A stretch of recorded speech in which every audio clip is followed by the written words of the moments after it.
That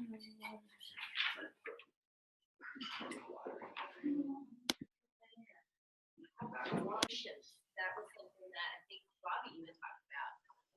Solution creators, being solution creators. Mm-hmm. I think that is something that we have to, brainstorm about. How can treats are good for that to say, what can we do? What are your ideas? And how can we be different? How can we be the same as they were, last year? Or, can't be at, whatever that is, whatever the solution is. So, that's a good part. It's hard for me. I want to stay the same. Sometimes it's easier, but we can't, right? Yeah. Yeah. And you think about even just on social media, if I look at 6 years ago, I started my business through Facebook and a blog. And now I would say my blog's great, but it's kind of irrelevant at this point. It's good for information, but it's not where I get the bulk of my customers. It's where I send people to read more. But I mean, Instagram and Facebook are where my business is completely at. And I even see that shift to even being more Instagram. And I don't know anything about Instagram. So I've had to go and do my due diligence to find training, to find resources, to read, to go out there and then try and practice and figure out what works so that I can go back and teach that to my team. Because that's also my job as the leader, is to watch the trends of social media, to watch the trends of business, and then be on the offense side where it's not like we're reacting when crap hits the fan. It's like we are already 2 to 3 steps ahead. We see the trends, we see what's happening, and we do all of those things, ahead of time. And I look at Carl and I think, okay, that's what he did with Beachbody On Demand. He saw that's where the trend was coming. And before everybody else in the fitness bandwagon did that, he created it for us. So we're all ready. Now we're just working out the kinks. This year it's kind of like, okay, let's work out the kinks, what worked, what didn't work. And now we'll innovate and evolve again, And so that it's the same thing in your business. It's the same thing in your life, is just being able to say this worked, this didn't work, and not wait for somebody else to tell you what to do. Yeah, you want to do other things. The blog, I've been thinking about a blog, and it's just like, why am I putting my energy? Why would I put my energy into that right now? It's like, where you put your energy now that are going to be in 6 months or a year, instead of the blog together, which would be pretty, but what would it do? Right. And if you think about the amount of time that you actually have to spend on your business, you think about the investment. We're busy, so we don't have a lot of time. And I always say, don't waste your time on things that aren't going to bring you immediate results. So, making beautiful images and pretty graphics and spending hours on, making a website. It's just, there's no value in that. If you have an hour or 2 hours a day, it should literally be inviting, adding new contacts, following up, growing your list, doing your vital behaviors, and that's it. All that other fluff, you're just wasting your time. And at the end of the day, it doesn't generate immediate revenue. And that's the bottom line, so you have to push that stuff aside and do the most important things first. I think your question comes. Sorry. Melanie, it's Sarah Whitney Cox. Hi. I have a couple questions, and they kind of overlap a little bit, but just curious. Sometimes I feel like I'm struggling a little bit with customer service for just the challengers in the group. Like, I show up in the group and I'm posting, but sometimes they're maybe hesitant to, if they're new, to start posting their selfies and engaging in the comments.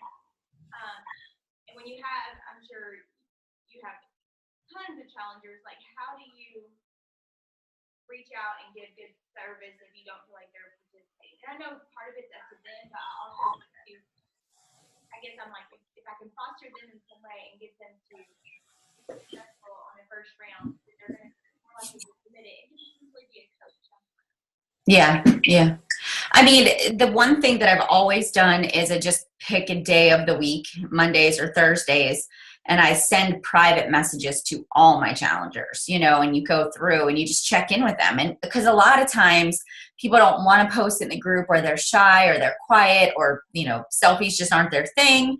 And so, you know, going and sending them a private message and just saying, hey, I'm just checking in on you. I've noticed you haven't checked into the group all week. You know, how's everything going? How are you doing with your nutrition? You know, are you on track with your workouts? And just that private conversation gives people, okay, they noticed I wasn't checking in, and then they asked me how I was doing, and it kind of opens that door for communication. So I just have a weekly kind of rotation that I check in with people, and, you know, I always print out their goals and their why statements when they start the challenge group, and it's just, I have a file folder with each person's stuff, and then as I check in with them, I just get that folder out and I make notes of where they're at and kind of what they said, so that when I go to have that conversation, I can refer back. It's kind of like I have a log of where they're at in their journey. And so that would be something for you guys to do too. I also think that the Challenge Tracker app is a good way for people to just log their workout and log their Shakeology, and then they don't have to do a selfie, and then at least you can tell where they're at.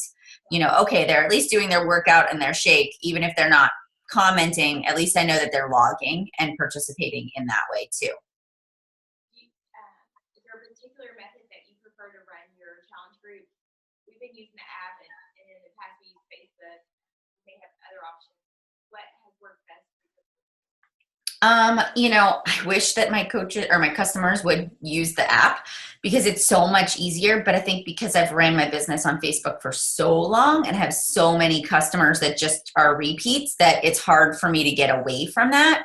But I would rather do the app because it's just easier. It's a lot easier for me. So it depends. It depends on your market of people and what you feel like you will use the most and what works best for you. So I think the app is the easiest way to go.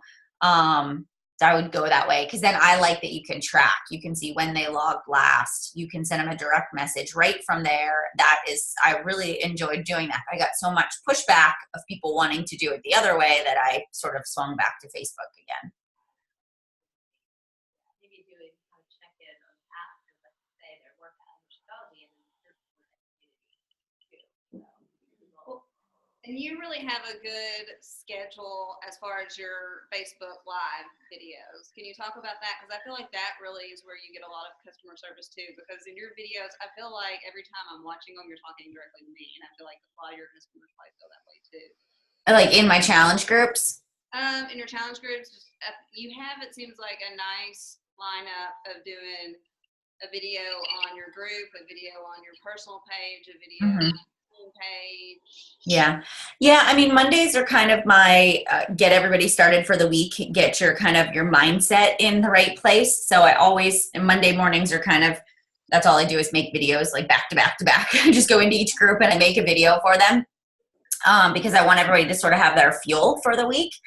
And so I think about, you know, what's the vibe in the group and what are they struggling with? And then I always look at, okay, what week are they on? And I always look at my own journey, because I was so focused on reaching my own weight loss goal that I remember at each week I sort of hit a roadblock or and I talk to that.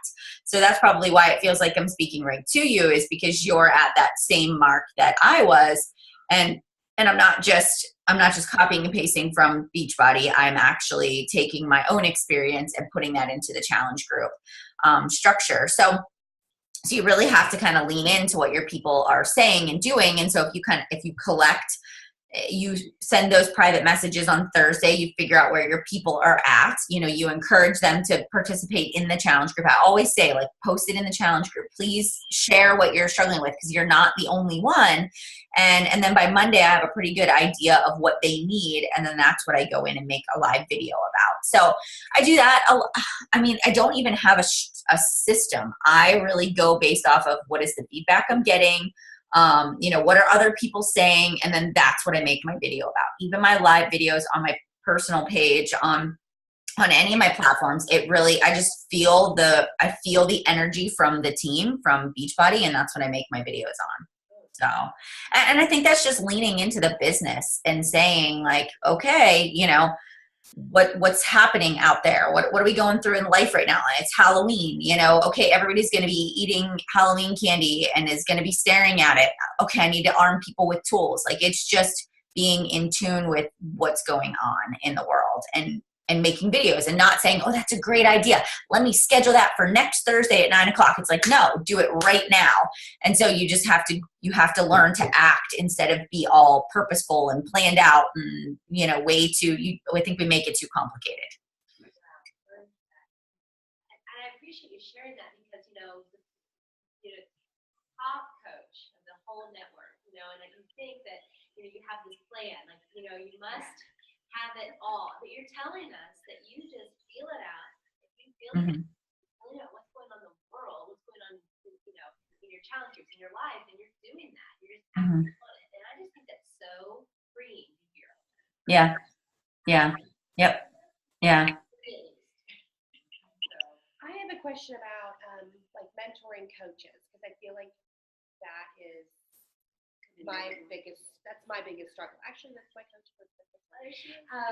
But like knowing when to be, I don't know how to put it, like not hand-holding, but like, how do you mentor your coaches? Are you like more hands-on, or are you kind of like, you do this and then I'm not hands-on at all.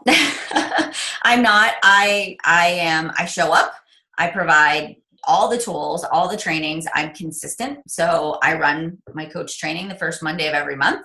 Anybody can join it. I run a team call every single Monday night. I have a calendar where people can sign up for one-on-one calls, but I don't chase people down. I get them started right. I send them a welcome email when they sign up. If they complete the form, and I know they complete the form, because at the end of the form it says, send me a message and let me know you completed the form, and we'll set up our call. And 50-50 actually complete the form. And so they never message me. And I'm like, well, you never did the very first assignment I asked you to do, so I'm not going to hunt you down, you know. And I treat everybody as a challenger, so they always go into a challenge group.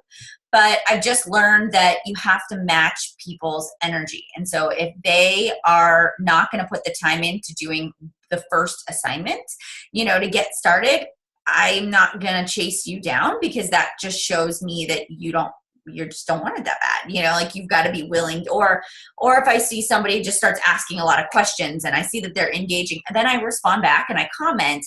So I know that they're engaged, you know, and I'll reach out through private message, but I really wait. Like, I let people drive the bus. And if they are not going to take initiative, it doesn't matter how much they fill out on that application that they want to be the next top coach and they want to quit their full-time job. Actions speak louder than words.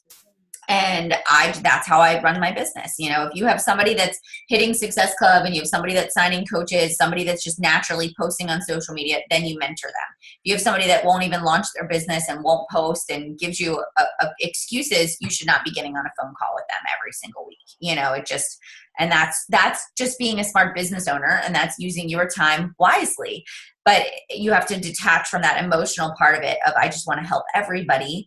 And you have to say, I can only help people that want to be helped. And while this person talks a good game, they aren't doing the things they need to do to be. I mean, I have so many people that are like, I'm going to be diamond this month. I'm going to be diamond this month. I'm like, great. You've been saying that for 2 years now, you know? And it's like, there's obviously an activity that you're not doing. And a lot of times it's self-sabotage. And I think to myself, I put out there all the resources people need. They just either choose to do it or not do it too.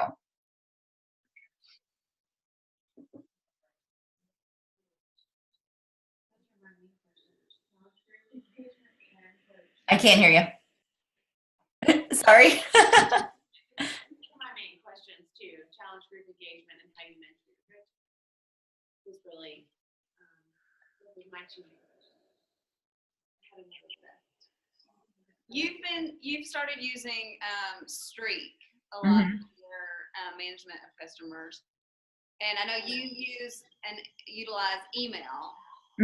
You do a combination of direct messaging in Facebook, or really just email? Like, I feel like I haven't transferred over to email as much, but it would be maybe more beneficial with Streak. Yeah.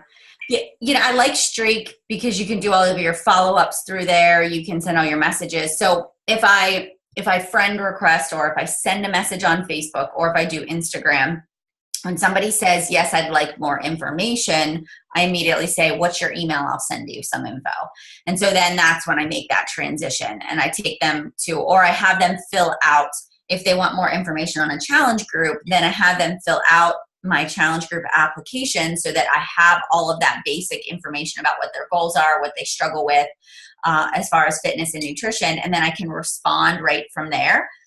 And I like Streak because if I send somebody a message about a challenge group and they never respond back, they're still sitting in that box that says sent information about the challenge group. And then I can just go into that box and do my follow-ups right from there. And then if I send somebody the link to buy the challenge pack and they haven't purchased it yet, they're sitting in the box that says sent link to purchase. And I know that, okay, these people haven't bought their challenge pack yet. I need to follow up with all of them. And then as soon as they purchase, I put them into the bucket that says bought their challenge pack, added to challenge group. And then I know exactly who's in my challenge group for the month. So I can visually see where people are in the stages, because on Facebook, if you there's no way to track it and there's no way to know who you've been talking to. And it's not, again, I feel like it's not a smart business move because now I can even put all of those emails into a newsletter every month. And even if they didn't purchase, I at least have their email now and I can send them like updates and, hey, here's where my next challenge groups are, or here's a sale or promotion that's going on. And so if I have their email, I can market to them any way I want, even if they never purchased. So, but on Facebook Messenger, you can't do that. So that's why always asking for the email is the best way to go. Love those. They're simple. Great things. I was going to ask about organization, but it sounds like Streak is what you use to organize primarily. And then what about free groups? Do you have a free community? So Maintain that, or do you, if you do? okay, I think I heard you right. So I do run a free group every month. I do it through Facebook. I have a Facebook group. And I started using Clean Week last month, and I'm just going to keep using Clean Week every month. And I have one group where it's the admin is the only person that can post. So, and then everybody comments underneath. And then I delete out all the posts after that 1 week free group, and when I invite them to the challenge group. And then I leave that group open. I never close it. And then when the next month, so for example, this month I'm doing sort of like a post-Halloween candy detox group where I'm using the Clean Week workouts, the meal plan, but I'm kind of adding in a little extra as far as like Halloween and getting rid of candy. And I leave the people in there. I just change the banner. I tell people they can stay, they can repeat. I add my new people in there. And then that becomes sort of my free group community. And I just do 1 week every month, and it's my feeder. It feeds into my challenge group, and I advertise in there for my next challenge group too. That's your free group. Do it 1 week every month. That's your free group community. That's how you run it. Yeah. Oh my gosh, that is cool. I never thought of it that way. Do you keep the same week a month? Do you do the same week every month, like the first, second, third week or whatever? Yeah, pretty much. So I usually do like the first full week of the month is my challenge, is my free group. And it's just based, like I look at the calendar, I'm like, okay, so, Halloween is this week. So my free group will start the following week. And then I know that, all right, well, this month is Thanksgiving is kind of right in the middle. So I would always start my challenge group that week of Thanksgiving, but I just pushed it back a week. And then I made my preseason the week of Thanksgiving. But I made it even shortened. I'm like, you know what? I'm not going to do a whole week of prep tasks. I'm just going to send them a PDF with all the prep tasks on there. Tell them we're starting on Monday right after Thanksgiving, and then we'll run that through the end of the year. So, and it's more of like surviving the holidays instead of getting a six pack. It's more or less like, hey, let's just maintain what we have. Let's just exercise. Let's drink our shake. Let's just try to keep ourselves accountable and enjoy the holidays, but not fall completely off track. So Exactly. Gotcha. Right. yeah.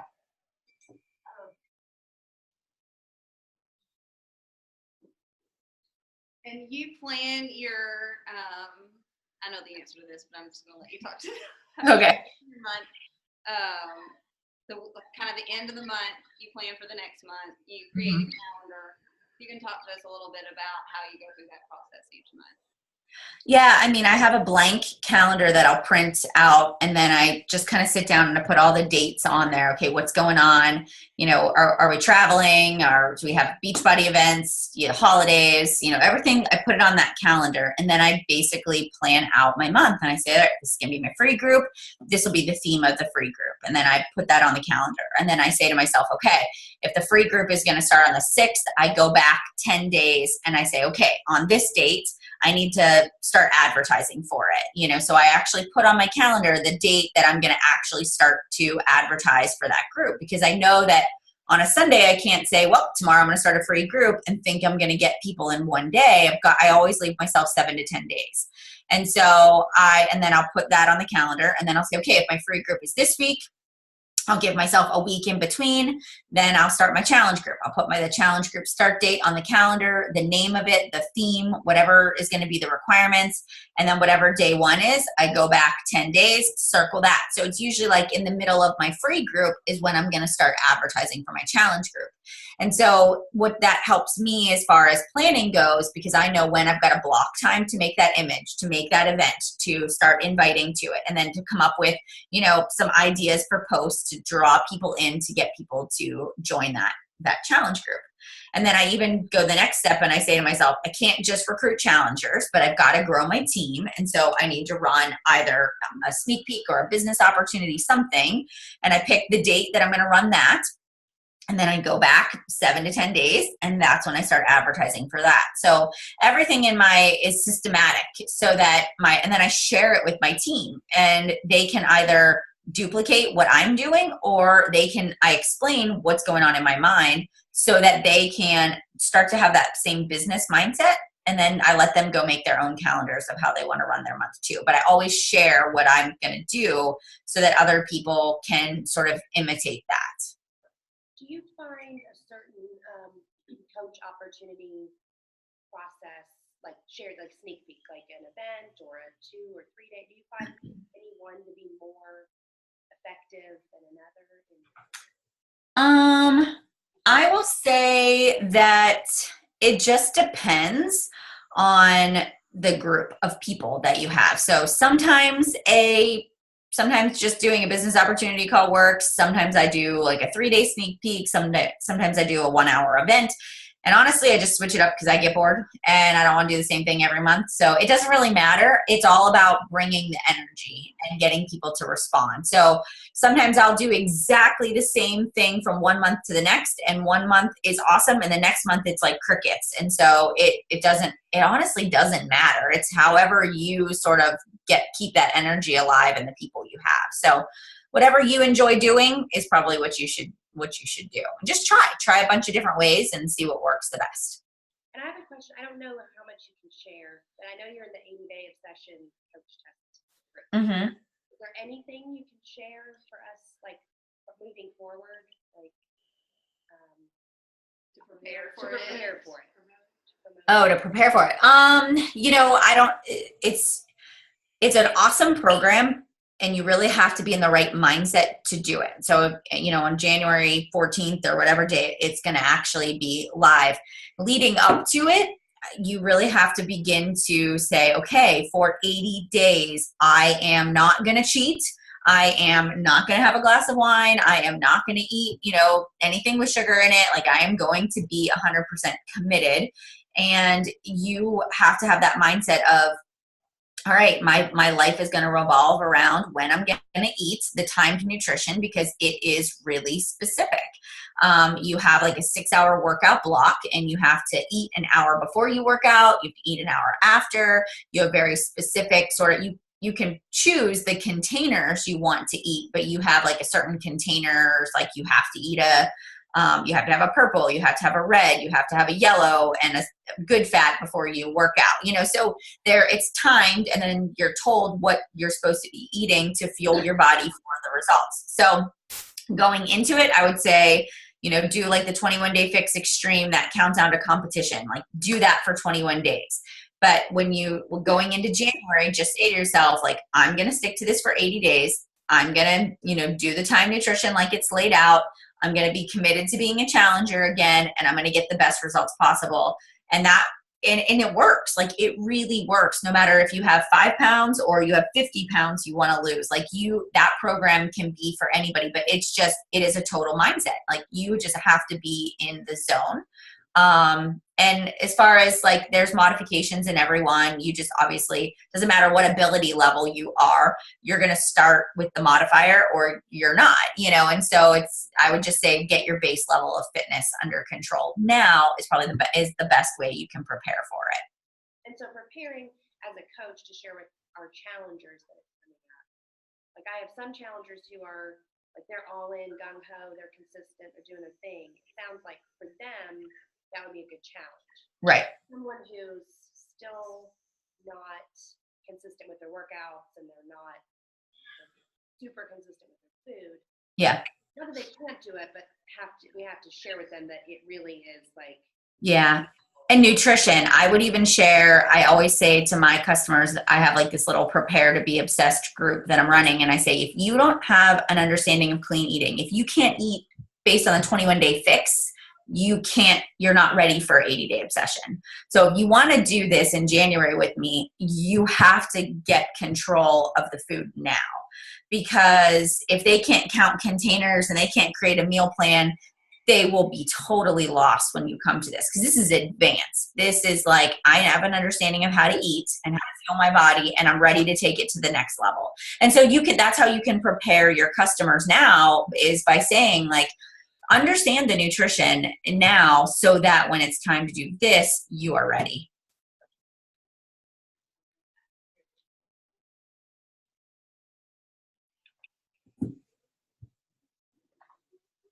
Other questions? Well, I don't know. This makes me pretty, over talked about, but I get a lot of objections to Shakeology. I have lots of customers and coaches who love Beachbody on Demand, but they just are not getting on board with Shakeology. I share videos and I share recipes and share what I love, and I mean, I'm just kind of stuck there. Is it just cost? Is it price? Is that why? I think it's primarily cost. Mm-hmm. Yeah, and I'm sure, I know I can do more, probably helping them break that down. Yeah. Where they can say, and investing some time and talking to them, which I'm not doing enough of, I know. Okay. So, Yeah. I mean, is that what you do to help them? Yeah, I mean, first of all, I mean, it's in my challenge groups. I talk about Shakeology all the time, why you should drink it, why it's important. When I'm talking to people, when it comes to people being in my challenge groups, I mean, we've been doing this for how long now? I'm like, man, it's worth it. Like, people need to invest in it. And so I just like, no, you can't be in my challenge group. Like, if you are not willing to invest in your fitness and your nutrition and at least give it the 30 or 60 days, then I'm willing to support you. You can send me private messages and I'll help you. I'll answer your questions, but I reserve my challenge groups for people that invest in both. That's how I get compensated for all the work that I do. And I know that I provide value in a challenge group, and I work really hard to make sure people have a good experience. And I feel like I should be compensated for that. So I do make that and be bold with it. Cause it's funny when you tell people that they can't be in a challenge group if they don't buy the challenge pack, all of a sudden their tune changes. Oh, I have the money now, and they somehow find it. Or as I share other people's results, they start to go, oh, well, it's working for that person. Maybe I should have it. So you have to create that. I'm trying to think of what the word is. Like, you have to create that draw. Like, okay, for example, a new iPhone comes out and everybody's talking about how awesome that new iPhone is. And you say to yourself, I can't afford a new iPhone right now, but everybody's talking about how cool the features are and how much it makes your life better. And all of a sudden you magically now find the money to buy that new iPhone. And so your job is to create that same sort of like, I need to have it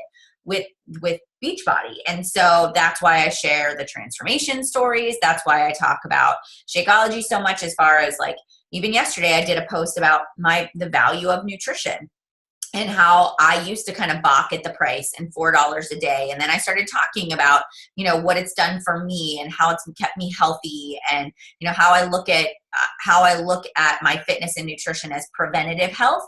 And so you do also have to look at your customers and say, are these people just looking for a quick fix? Do they not really care about nutrition? Do they not really care about being healthy? Do they just, so you are going to have people that they're just going to drink whatever diet or weight loss shake or take whatever pill because they just want a quick fix.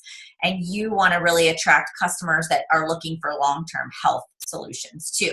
So, sometimes it's like I got to bless and release these people because they're not really in it for the right reasons. And so that's why we're always expanding. We're looking for the right customers, looking for the people that care about the long-term health benefits, and then educating people on that too. So that might be, where you kind of say, like, draw a line in the sand. I'm going to make it a requirement. But then also, like you said, I could be doing more. So I would definitely make that a point every week, at least 1 or 2 posts with Shakeology in it, and not just recipes and the experience, how it's helping you, how it's helping other people, and just really giving people the success stories too. Yeah.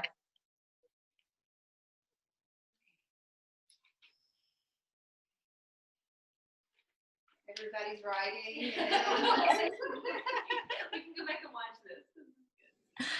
Well, good. I'm glad. Yeah. It's just, and it's the longer that I've been a coach, the easier it is to get people on board with Shakeology, the less objections I get, because it's like they've seen me talk about it for so long now that, and I'm so bold about it. I just don't care if somebody doesn't like it, I just don't. Because in my heart, I'm like, man, this really works. I've been doing this for 6 years. Like, if you don't see that we're a healthier family and you've been following me for this long, I'm just not afraid. And I'm sure all of you kind of are in the same boat. Like, just who cares? Like, just remove the filter and just put it out there. If people don't like it, there's the unfollow button too, So don't be worried about offending people. Just because you want the right people to hear it, and the right people will lean in. Mindset right there too, right? Yeah. People, we really are trying to change. Our lives have changed. Your lives have changed, and we really are trying to hopefully make things healthier for the world, right? Right. Right. Yep. And that, something that that I've heard in a few topics so far is that also in the mindset of the long term. I think in the beginning of this business for me, I kind of went all kind of in real fast and really honestly forgot about my family. So like just like my relationship with my husband, my kids, I kind of just blah, you know what I mean?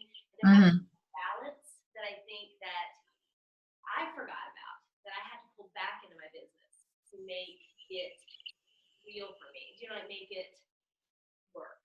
Because I lost that balance in the beginning. And then what I loved, I went to the New Leader Conference and how you did your Google Calendar with all of your life in it, like everything your family did.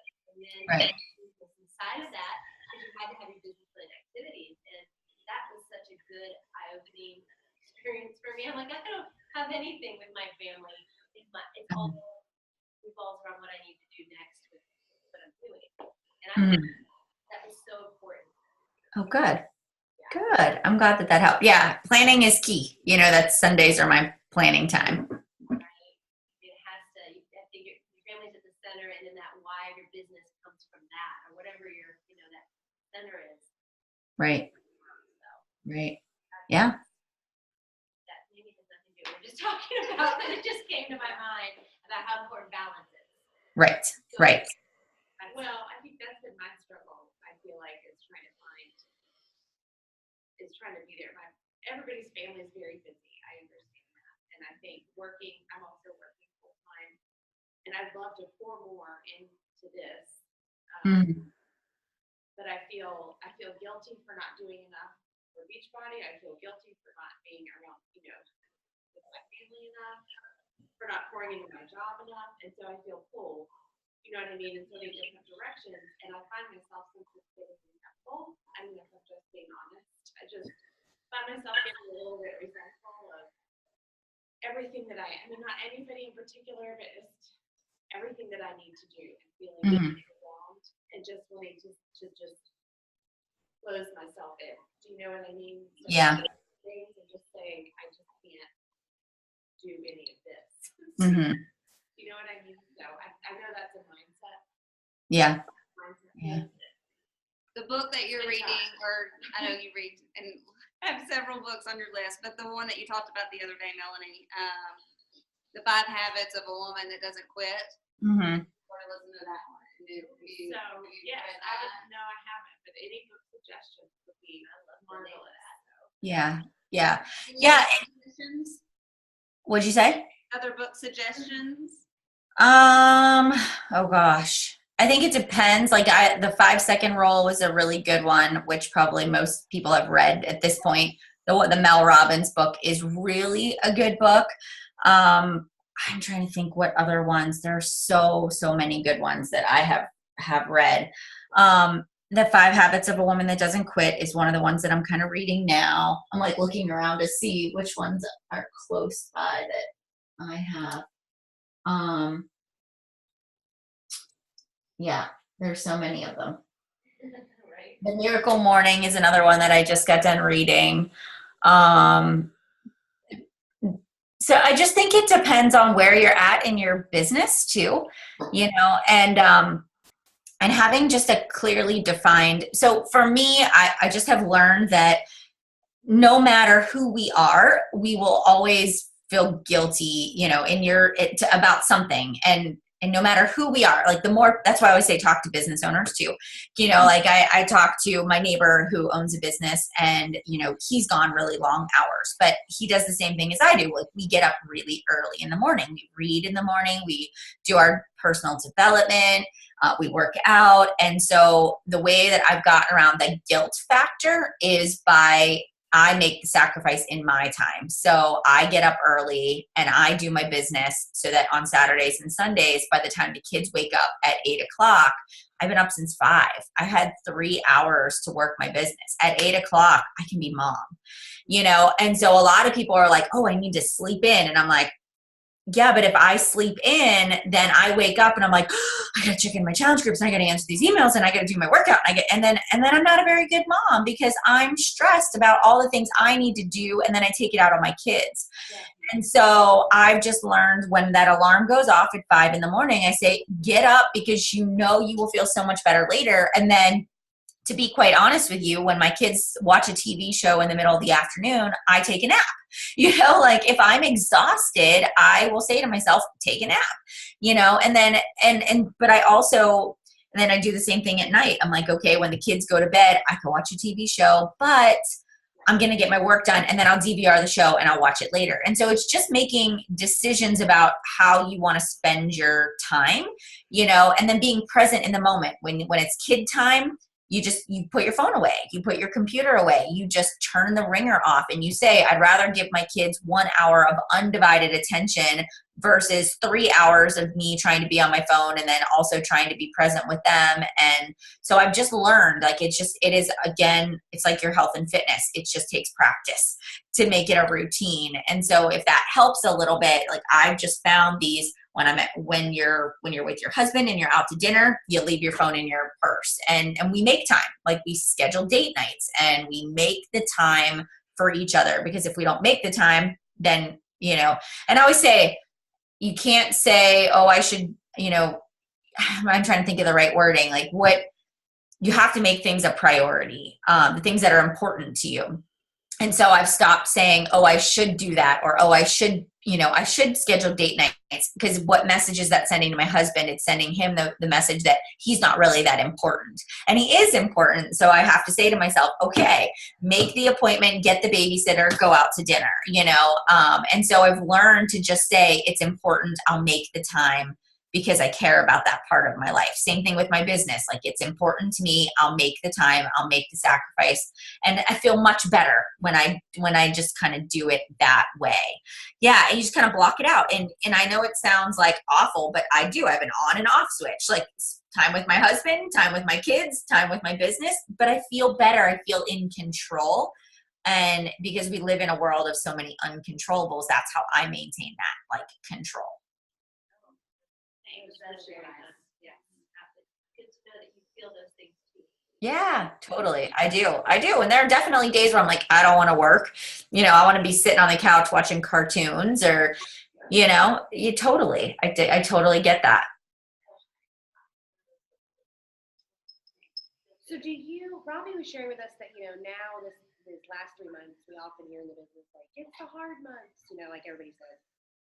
And he was like, you know, the top coaches know that those are the months you grind more. Do you find yourself like 10xing your just like staying consistent? So I don't think grind is probably a really good word during this time of year, because I do think we need to have, all right, I'm going to kind of like explain this. I think that it's slow in the sense of nobody really wants to like go full out and commit to their nutrition and fitness, right? So you have to lean into that, and you have to say, okay, how am I going to change my strategy? So for example, like doing the holiday survival versus like get a 6-pack, you know, for New Year's. But I listen to the season.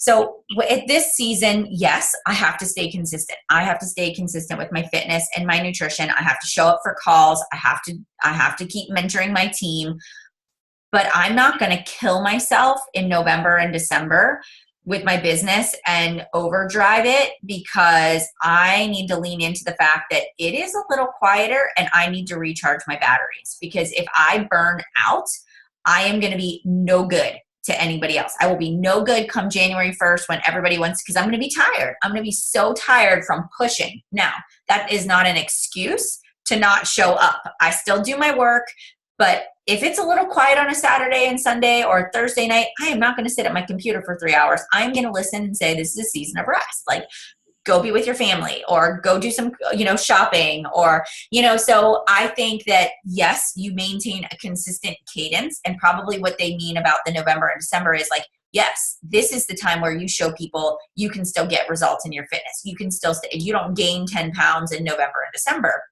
that's not helping you build your business.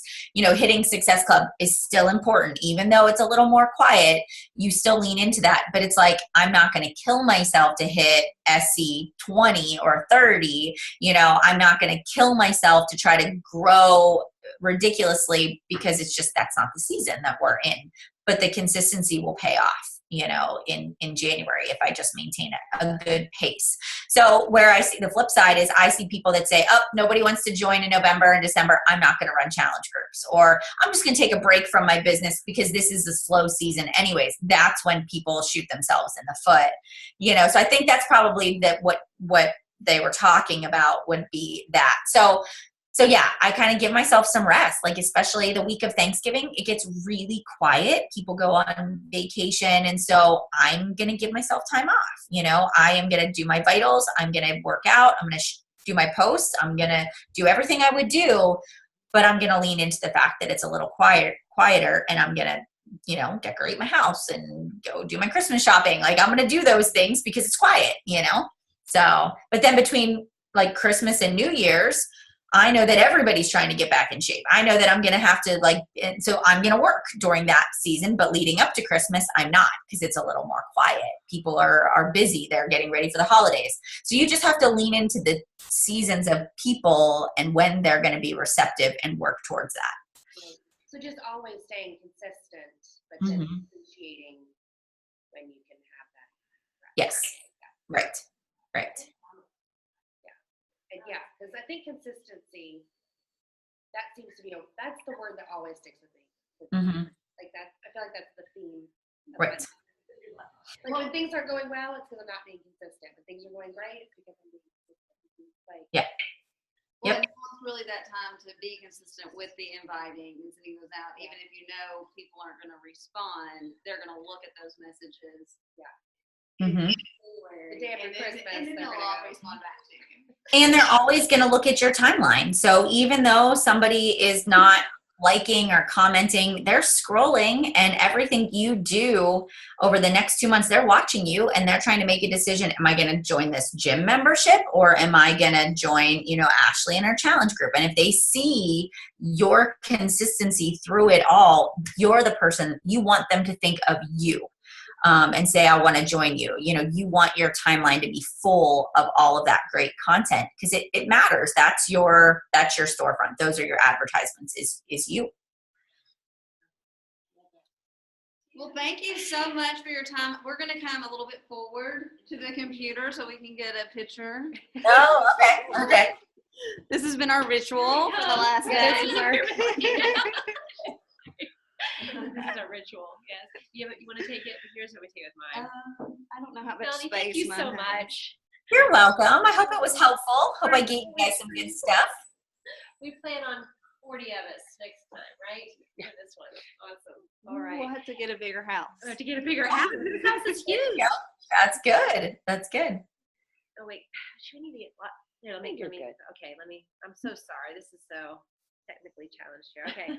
All right. 1, 2, 3. That's great. Thank you so Good. much. Oh Thank my gosh, this you. is such an honor.